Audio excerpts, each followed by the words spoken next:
김정은 북한 국무위원장이 금강산을 찾아 우리 측과 함께 진행했던 금강산 관광 사업을 맹비난했습니다. 선임자들의 대남 의존 정책이 잘못됐다. 이례적으로 강하게 비판한 뒤 새로운 관광지구를 다시 지으라고 지시했는데요. 취재기자 연결해 보겠습니다. 김지선 기자. 네, 통일부에 나와 있습니다. 네, 김정은 위원장이 금강산에 있는 우리 측 관광시설을 비난하고 또 철거하라 이렇게 지시를 했다고요? 네, 북한 매체는 김정은 국무위원장이 금강산을 찾았다고 전했습니다. 종합적인 국제관광지구 건설 계획을 세우고 현지 지도를 한 건데 이 자리에서 남북경협의 대표적인 사업인 금강산 관광사업을 의존 정책이라며 맹비난했습니다. 그러면서 금강산에 우리 측이 지어놓은 시설들을 평가절하하고 모두 철거하라고 지시했습니다.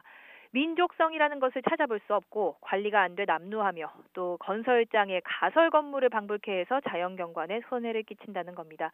다만 남측 시설들은 남측과 합의해서 처리하라고 주문의 절차를 강조했는데요. 이와 관련해서 북측이 협의를 제안해 올 것으로 예상되는 대목입니다. 김 위원장은 특히 국력이 약할 때 남에게 의존하려 했던 선임자들의 의존 정책이 매우 잘못됐다며 이례적으로 아버지 김정일 위원장의 정책을 비판했습니다. 김 위원장은 선임자들이 손쉽게 관광지나 내어주고 앉아서 득을 보려 했다며 이로 인해서 금강산이 10여 년간 방치돼서 흠이 남았다고 꼬집었습니다. 금강산 관광사업은 아버지인 김정일 국방위원장이 현대그룹과 함께 추진한 대표적인 남북 경제협력 사업입니다.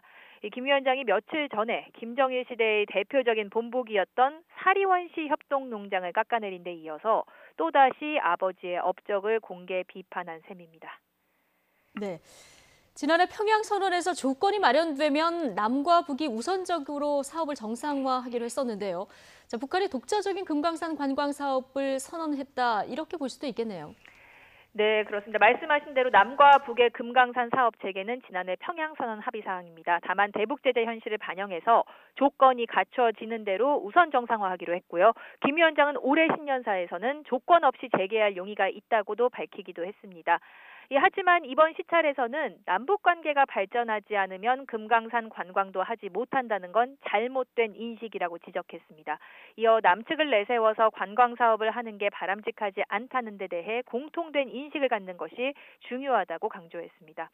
기존의 남북 경제협력 형태의 사업을 부정하고 독자적인 개발 의지를 드러낸 셈입니다. 금강산에 남측의 동포들이 오겠다면 언제든지 환영이라고 밝혀서 우리 측의 관광은 열어뒀습니다. 김 위원장이 새로운 건설 계획도 구체적으로 내놨는데요. 고성, 비로봉, 해금강 등 관광지구를 3, 4단계별로 건설하라고 지시했습니다. 김 위원장의 이번 금강산 현지 지도에는 부인 리설주 여사와 여동생 김여정, 대남 정책을 담당하는 장금철 통일전선부장, 대미협상 사령탑을 맡은 최선희 외무성 제1부상 등이 동행했습니다. 이들은 노동자 합숙소보다 못한 건물들이 세계적인 명승지에 자리 잡고 있는 게 정말 꼴불견이라며 김 위원장의 결정을 지지했습니다. 네, 북한이 과거 한때 금강산이 우리 측 자산을 몰수하기도 했고요. 금강산에 있는 우리 측 시설에 우여곡절이 있었는데 통일부는 지금 어떤 입장입니까?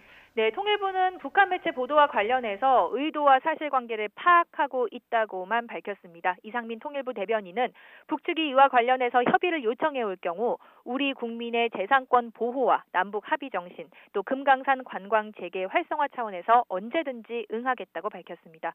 우리가 먼저 협의를 제안할 계획을 묻자 현재로선 북측의 의도를 면밀히 파악하는 게 우선이라고 답했습니다.